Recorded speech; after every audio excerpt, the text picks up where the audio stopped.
then the pH is slightly low, which indicates acidic due to low bicarb ions, which indicate metabolic acidosis. And then the presence of protein and blood in urines, which indicates there's a problem in the filtration of the kidney. And then the tachycardia, but normal rhythm of the heart. So this tachycardia means that the patient is compensating the hypotensive blood pressure. And then ultrasound shows normal kidney, bladder and prostate. And this is important one because the patient has no calculus and coliform, indicates there's no malignancy disease. And then the liver function test is normal, indicates that the liver is functioning normally. Okay, for the last one is PIS4, which is the management of the patient. And then we infuse 5% of the dextrose for oliguria. And then the cocktail regimen such as calcium gluconate, insulin, and 50% of the dextrose. And oral resonium and Calimet. KIV the kidney dialysis if the management for the hypokalemia is proved ineffective. And then for the next one is antihypertensive since the patient have hypertension, and then NSAIDs for pain, and then oral antidiabetic since the patient has the history of diabetes mellitus type 2, and then antiemetic since the patient has nausea and vomiting, and then antispasmodic and antidiarrhea since the patient have diarrhea. And then the next one is urine output and output charting monitoring. Okay, next I will present on definition and causes. Before that, let me go to the management. So basically for this, for the management, what they are going to correct, apa yang management ni nak improvekan apa untuk patient? Reduce potassium. Hyperkalemia. Basically, they want to correct the hyperkalemia patient, hypertension. Semuanya untuk hyperkalemia aja? Not all. Ada juga yang temporary withdrawal, which is antihypertensive. Number one, dextrose. Untuk? Dextrose untuk oliguria, which low urine output. And then calcium gluconate, insulin and 50% dextrose. Pun management untuk hyperkalemia juga. Yeah. So hyperkalemia dia due to what? Kenapa dia kena hyperkalemia? Hyperkalemia due to there is a disruption in the filtration of the kidney, so the kidney cannot filtrate. So there's an increased excretion of potassium when there is disruption in filtration of kidney. Dia bukan management dia untuk correct dehydrated dulu? Bukan? Tak ada? Dan untuk dehydration tak ada? Tak ada dia? Dextrose. So next time kalau kita tanya management, so kita tengok patient tu punya complain apa, problem dia apa. So I tak nak lagi go back to lab investigation, physical examination. We already discussed before what is the key finding yang mengarahkan patient punya final diagnosis kan. So this management basically to correct the dehydration first. So because the dehydration dia menyebabkan dia kena AKI, betul? So this AKI menyebabkan dia punya kidney function not very well. So patient pun mengalami hyperkalemia, oliguria, something like that.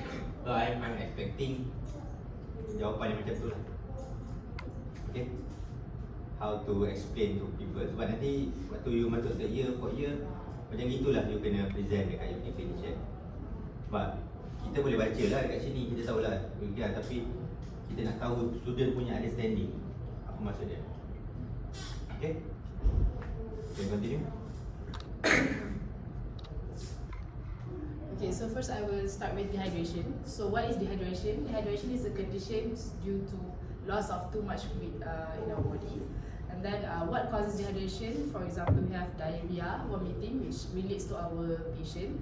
And then we have fever, excessive sweating due to excessive exercise, and then excessive urination, which indicates low amount of fluid in our body, and then viral infections such as rotavirus, norwalk virus, and adenovirus.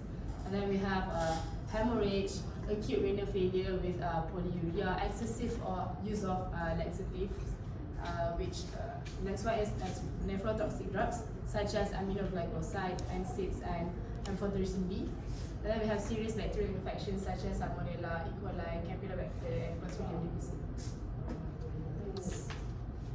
Okay, so how dehydration leads to oliguria. So first one is due to the reduce of intravascular volume, which is decrease of intravascular volume.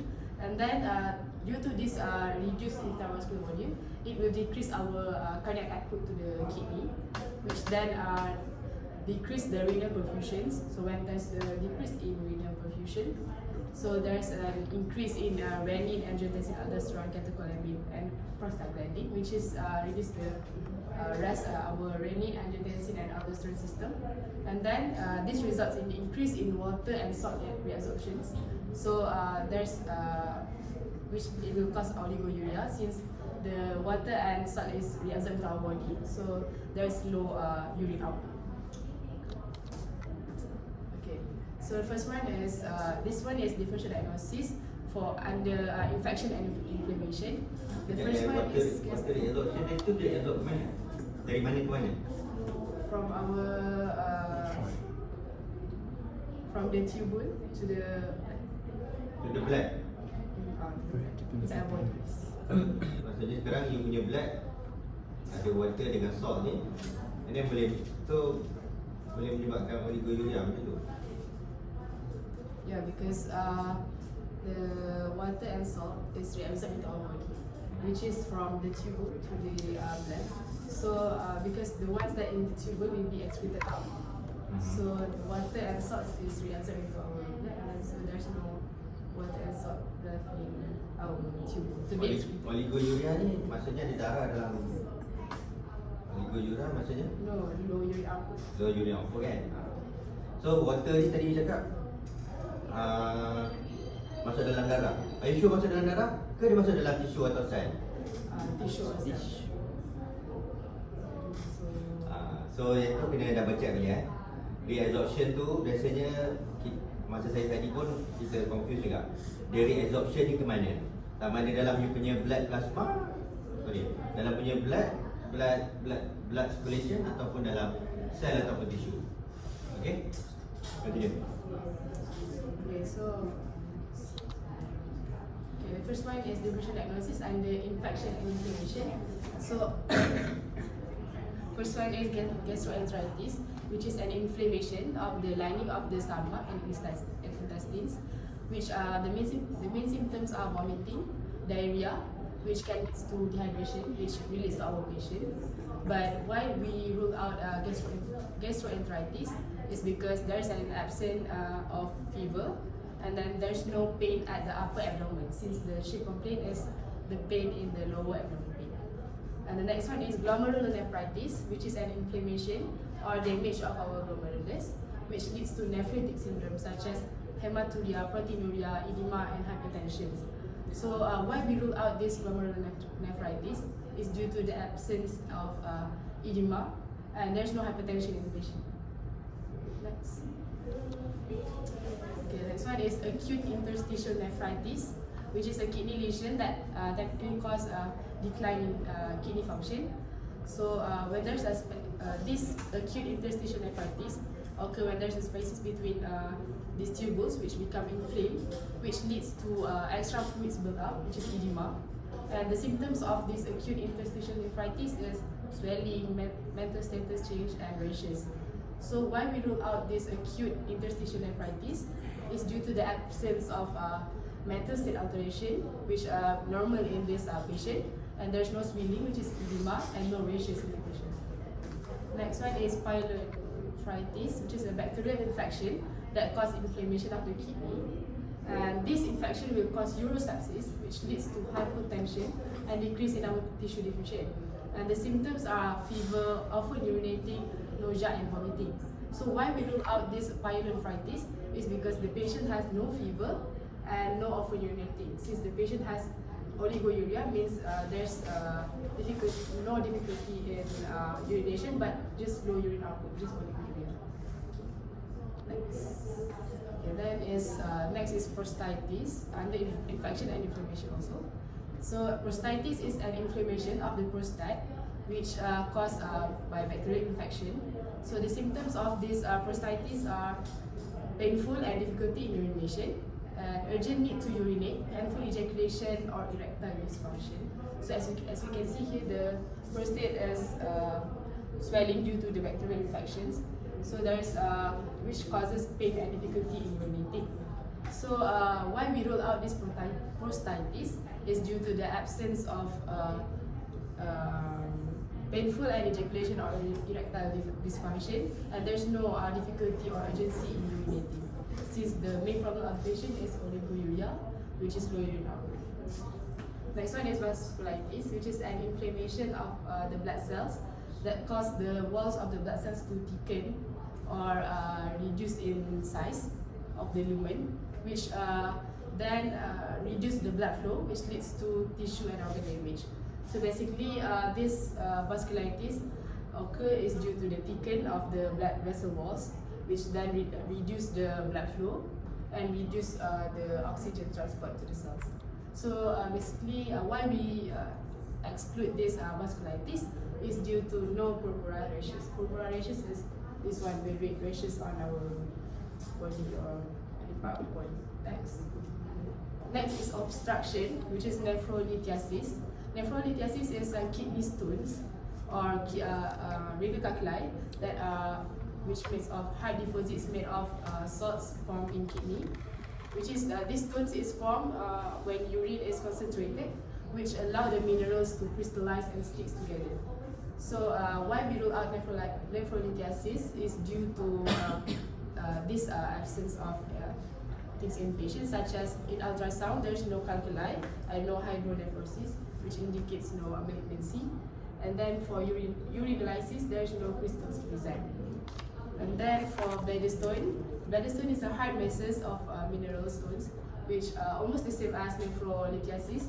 But the thing is, the stone is at the bladder, and then for nephrolithiasis, the stone is at the nephron. And why we rule out bladestone is the same thing, because there's no calculi and no hydronephrosis. And for urinalysis, there's no crystal present. Next. Okay, next one is under shock. So we have obstructive shock, and then obstructive shock is an inability to produce adequate cardiac output despite normal intravascular volume and myocardial infarction. So basically, there's a reduce in oxygen transports due to obstruction of the vessels, which the symptoms are tachycardia, chest or abdominal pain, hypotension, emphysema, and low urine output and cyanosis. So why we exclude obstructive shock in this patient? Because due to no emphysema and no cyanosis. And then next one is hypovolemic shock. Hypovolemic shock is a condition of severe fluid or blood loss, which causes heart unable to pump enough blood to our body, which then will reduce cardiac output, decrease urine output, and then the symptoms are also unconsciousness and confusion, pale skin and sweating. So why we rule out hypovolemic shock is due to this patient has no trauma and normal neurological examination in the PIS. Next one is renal thrombosis. So renal thrombosis is the blockage of the renal veins, which due to the blood clot formation, which is commonly in nephrotic syndrome.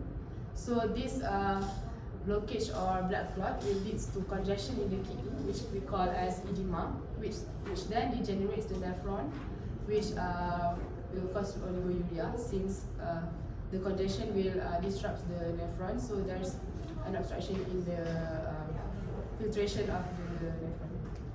And then why we rule out this renal thrombosis is due to this absence in the patient, which are proteinuria, which are not in the nephrotic range, and also there's no family history of this. Since the renal thrombosis is the main problem is there's depletion in the filtration of the kidney. Next one is renal artery stenosis, which is a narrowing of one or more arteries to formation of the plaque, which reduce the blood flow to the kidney and impede filtration. And the symptoms are hypertension, swelling in body tissues.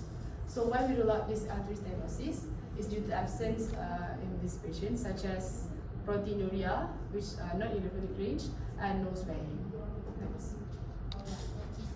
Next is metabolic, which is diabetic neuropathy. So diabetic neuropathy is a common complication of type 1 and type 2 diabetes. So an uncontrolled diabetes will damage these blood vessels, which will lead to kidney damage and hypertension. So why we rule out this metabolic disease under diabetic neuropathy is because the patient have controlled diabetes, which because the patient has compliance towards his medication. So we will rule out this diabetic neuropathy, and there's no albuminuria since the patient has low albumin. Next is neoplastic, and then the first one is benign prostatic hyperplasia. So benign prostatic hyperplasia is a condition which occurs mostly in men because of prostate, which the prostate gland is enlarged and it is enlarged but not cancerous. As you can see here, the prostate is enlarged but there's no cancerous cells at the prostate gland. So the symptoms are frequent and urgent urination and urinate more at night. So why we rule out this benign prostatic hyperplasia is due to this patient has no difficulty in urination, and the ultrasound has normal prostate size. Next one is renal cell carcinoma, which arises from renal tubular epithelium. And then this renal carcinoma will disrupt the blood filtration, which are glomerulus, and waste secretion, excretion, causes kidney failure, which leads to renal.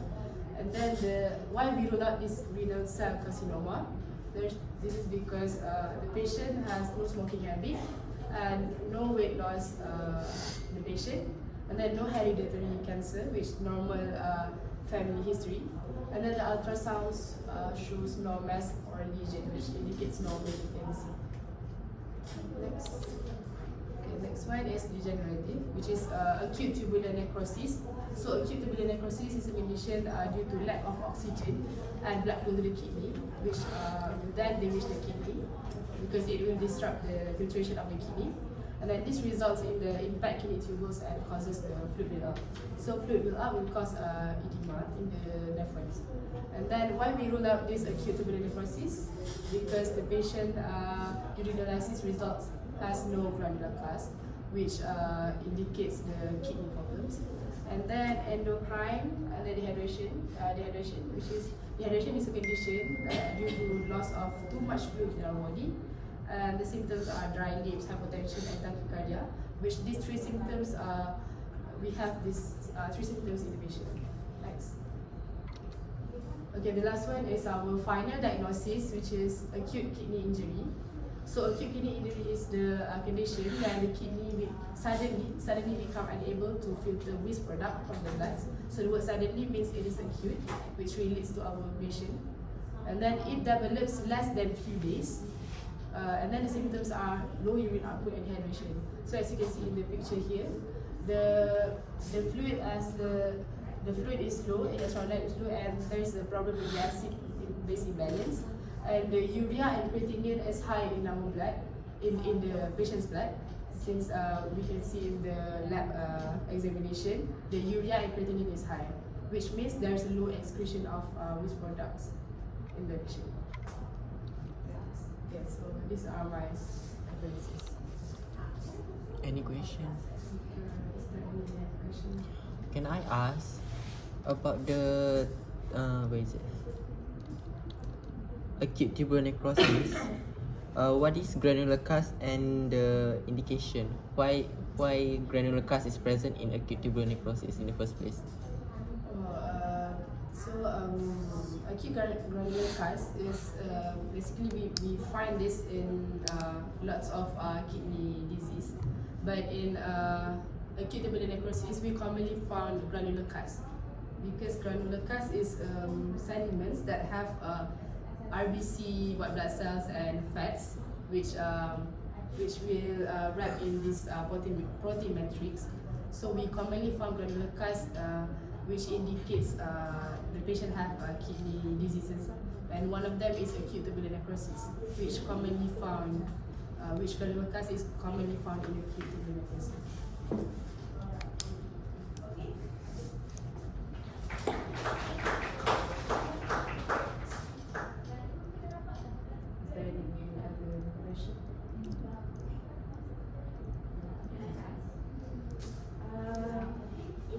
You mentioned about renal vein thrombosis, right? What usually cause the blood clot formation and lead to blockage? So this one relates to our general pathology, which is the Marshall triangle, and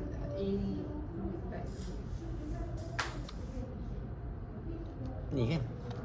okay, so why there is a blood clot and blockage in the renal vein? This is because the patient, it could be this renal vein thrombosis, mostly related to the nephrotic syndrome. So it could be there is a stasis of blood flow, which then the blood coagulate in the renal vein. So this blood clot will block the renal vein and cause reduce in the kidney function. Basically, related to the Marshall triangle in our general pathology.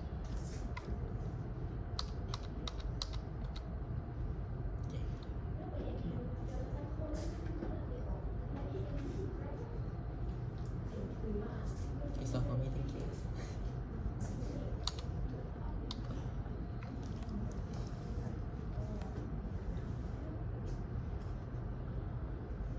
Tunggu saya go. Okay.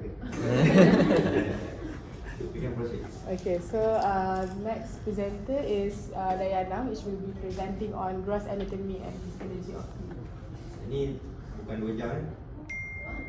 Anatomy dengan histology. Memang gila je lah. Jadi macam superficial lah review je lah. Okay, Assalamualaikum. My name is Diana, and today I will be presenting on the gross anatomy and histology of kidney. So before we go deeper into the anatomy of kidney, first we need to know the basic function of the kidney.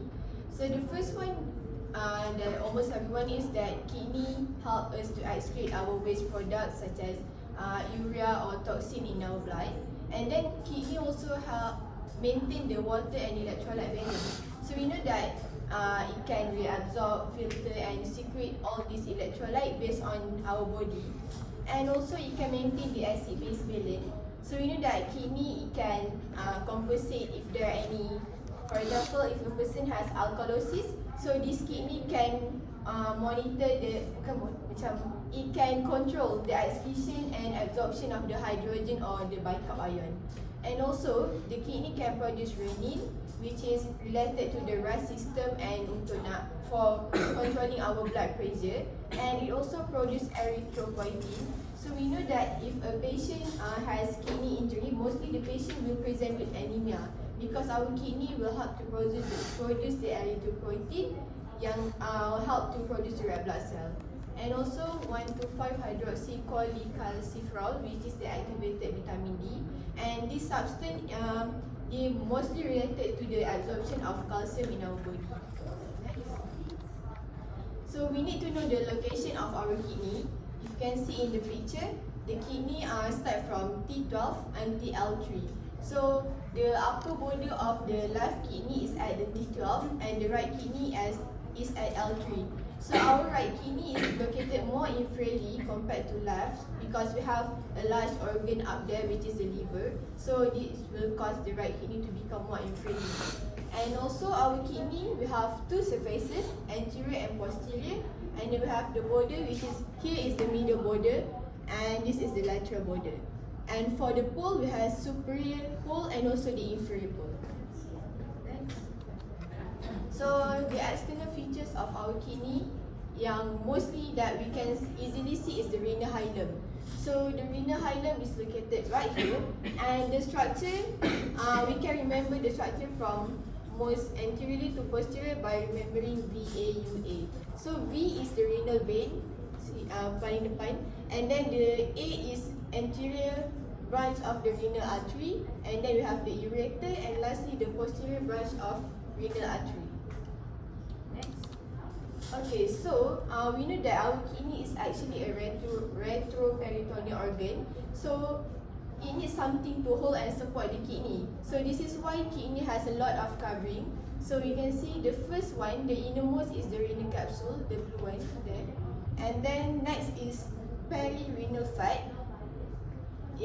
So the perirenal fat, it will cover the renal capsule and also the kidney. And then outer we have renal fascia. So this renal fascia is the only covering that also cover the kidney and also the suprarenal gland. Suprarenal gland. And this renal fascia, it can extend into other compartment. For example, if we look laterally, the renal fascia yang ni, it will combine into the transversally fascia. And if you look at the medial part, so the medial part, the renal fascia, it will combine and then go to the other side of the kidney. And if you look superiorly, this renal fascia, it will combine into our diaphragmatic fascia. And for inferiorly, it will combine with iliac fascia. Okay, next. So our kidney, we have cortex and medulla. And if we look here, the cortex, we have cortical arch. So this green part is the cortical arch. It is located above the pyramid. And then we have the renal column. So this is the renal column. So actually, if you see macam ni, most people will thought that renal column is actually in the medulla. But actually, the renal column is in the cortex. So macam cortex that extend into the medulla. And then in the medulla, we have pyramid. So this is the pyramid. Okay, next. So we can look into more detail. So since we have the pyramid, our pyramid have a apex and also the base. So the apex of kidney are also called as renal papilla. So this renal papilla, it will emerge into minor calyces and then major calyces and our renal pelvis. So this will form our kidney. Okay, next, the renal lobe. So our kidney has lobe and also the lobule. So like I've explained before, so cortical arch is right here above the pyramid. So if we consider the cortical arch and also the pyramid, so this will be one lobe of the kidney. And then for renal lobule, it actually is medullary ray, and then we have half of cortical labyrint on the side. So it will form a lobule. And this consists of collecting duct and also the nephron. Okay, next. Okay, so this is the pelvic calcical system. So it consists of the renal papilla, which is the apex of the pyramid, and emerge into minor calyx. And 2 to 3 minor calyx will emerge furthermore into major calyx, and it will form the renal pelvis. So this is the renal pelvis. Next. So next is the histology of kidney. So this is the histology taken from a stillborn baby. So you can see that it is a cross section of the kidney. So cortex is the darker part outside there. So if we zoom furthermore into the cortex, we can see that we have cortical labyrint and also medullary ray. So this one macam alternate with each other. So if we look into the cortex, we have the renal corpuscle, medullary ray, and also the cortical labyrint. And this one, kan macam we don't see the nephron in here. So this is the picture if we put the nephron into the cortex. So we can see that in the cortex we have the renal corpuscle, and also we have the medullary ray and also the cortical labyrint. Next. So next is medulla, which is the lighter stain and macam inner part of the kidney. So it consists of the straight tubule, this is the straight tubule, collecting ducts, and also the vasa recta that it will surround the straight tubule right here. So the collecting duct, just now I mentioned about the apex of pyramid. So the apex of pyramid, right here, it has the collecting duct. So this collecting duct kan dia akan emerge into the minor calyces. So this will be macam the opening of the collecting ducts that will continue into the minor calyces. Okay, next. So next is the nephron. So I think this slide I just briefly want to show the structure of the nephron. So we have the Bowman capsule, glomerulus, and then we have the proximal convoluted tubule, and then the straight tubule, loop handy, and then we have the thick ascending limb, and then we have distal convoluted and also the collecting duct. Okay, next. So we have two types of nephron. We have cortical nephron and juxtamedullary nephron. So cortical is the shorter one, and the juxtamedullary nephron is the longer one.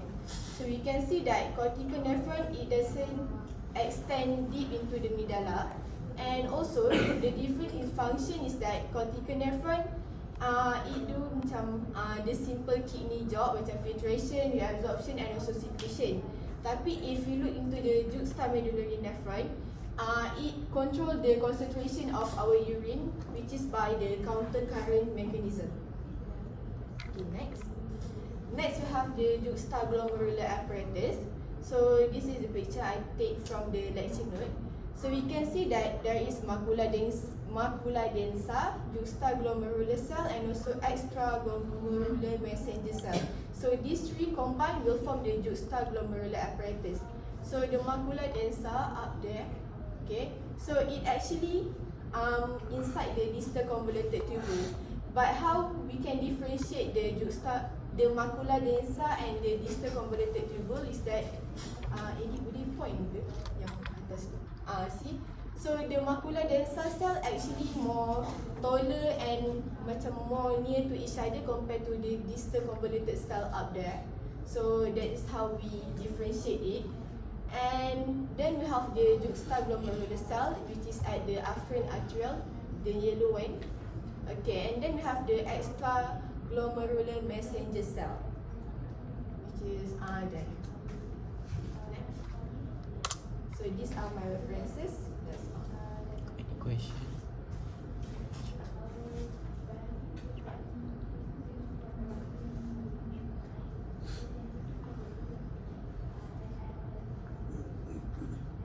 So is there any question? Since the kidney is supported by a lot of covering, right? So how exactly does the nephrotosis occur? Nephrotosis. Okay, so nephrotosis actually macam apa? Benda yang occur when the kidney is macam dia jatuh. So one of the risk factor is thin woman and also yang ada low body fat. So we know that the covering of kidney consists of fascia and also fat. So when this fat become low or decrease, so this fat cannot support and hold our kidney. So the kidney will fall into place. Okay. Is there any question?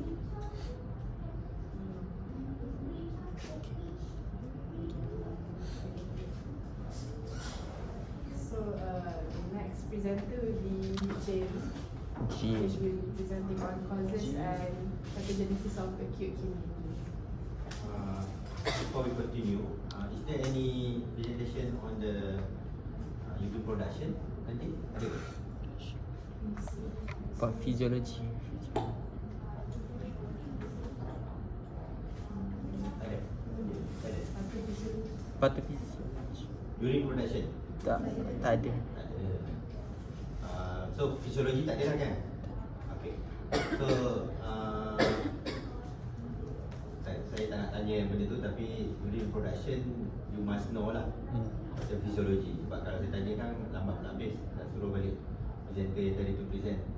So for this PBL you must know urine production, the physiology of urine production. Okay? Alright. So good day everyone, I'm Jin. So today I'm going to talk about the causes and the pathogenesis of acute kidney injury, which also known as AKI. Okay, so what is acute kidney injury?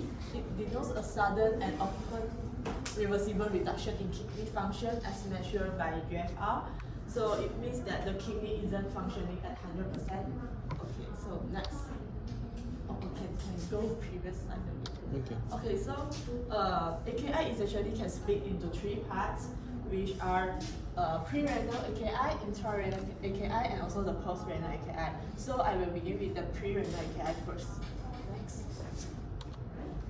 So normally, pre-renal AKI is due to decreased blood flow, and decrease in blood flow can have three common causes now. So there are two types of absolute loss of fluid, which are absolute loss of fluid and also relative loss of fluid. So in absolute loss of fluid, it means that the fluid actually like go up our body, actually leave the body. Like it may due to major hemorrhage or blood loss, vomiting, diarrhea, and severe burn, which the body fluid evaporate quickly without the protective skin. And then the second one would be the relative loss of fluid. It means that the total body fluid still remain the same. So, for example, the distributic shock. So the distributic shock. So the fluid will move from the blood vessel to the other body compartment. So in this case, the total body fluid will remain the same, but actually the blood already lost. And then another example is congestive heart failure, which the heart cannot pump properly, and then it causes the blood store at the venous site. So it means that less blood is delivered to the kidney. So the third one, so AKI could be local to the renal artery itself. It may be due to the embolus and also the renal artery stenosis, means like you can become narrower and so less blood flow inside, blood flow to the kidney. Okay, next. So now I will proceed to the intrarenal AKI. So intrarenal AKI also can divide into three types. The first one is tubule, the second one is glomerular, and then the second one is interstitium. So for the first one is acute tubular necrosis, means the cell at the tubule here necros, means it dies out. It may due to ischemia and also the nephrotoxin. So as we know that tubule secretion and reabsorption occur at the tubule, right? So it needs a lot of energy. So when there is less blood flow to the tubule, it will easily cause necrosis, and then it will cause acute tubular necrosis. Okay, so the second one is nephrotoxin. So the example is aminoglycoside, hairy metal, myoglobin, and ethyl glycol, and also uric acid. These substances actually can damage the tubule cells, and it will cause ATN also. Okay. The next. So another part is like the glomerulus part. Okay. So I will talk about the normal structure of the glomerulus first. So the bone capsule here, actually this one is the normal structure and this one is the damaged structure. As we can see, the normal structure, it has the small gap, right? And also the podocyte is still here. So the podocyte inside got the nephrin, which will like make this barrier negative, so the protein can't pass through.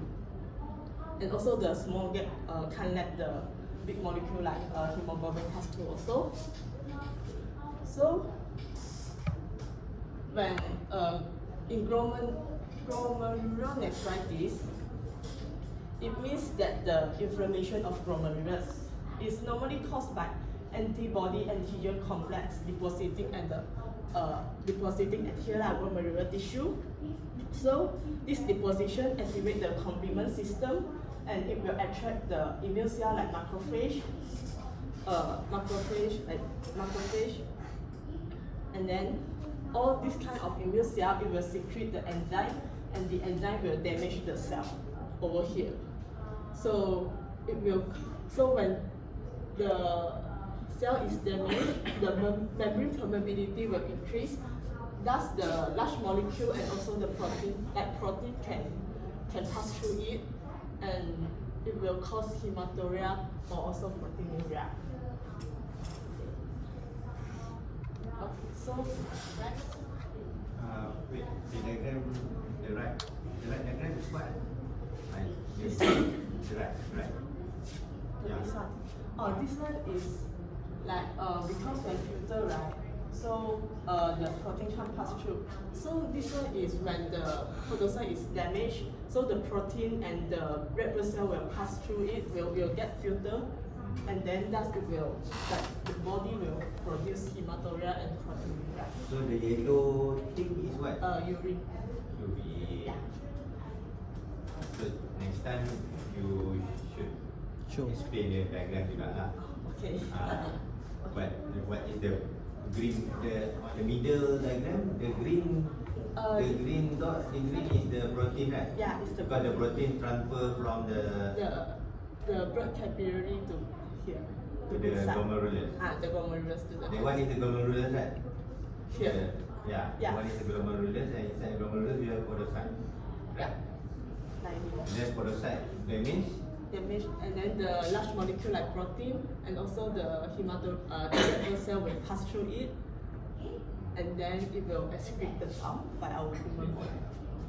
So in normal condition, the protein will trap in the podocyte. The protein are not able to pass through because of the small gap here. It only has the small gap, so because protein is very large, right? So it's unable to pass through. And also albumin is like negative charge, so it's not able to pass through. But once the podocyte get damaged and the cell get damaged, it can easily pass through. So what happens to the protein in the normal condition? The protein will go to the podocyte, right? It will pass through because Pass through the podocyte. pass through because it can't get filtered. So it will like pass through and then go back to like excreted out through the inferior arteriole. I mean, go back to body lah.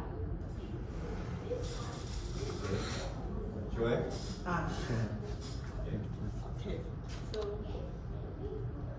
Okay, so come to the last part of the intrarenal AKI. Okay, I will talk about the intestinal part, which like the fluid. Okay, so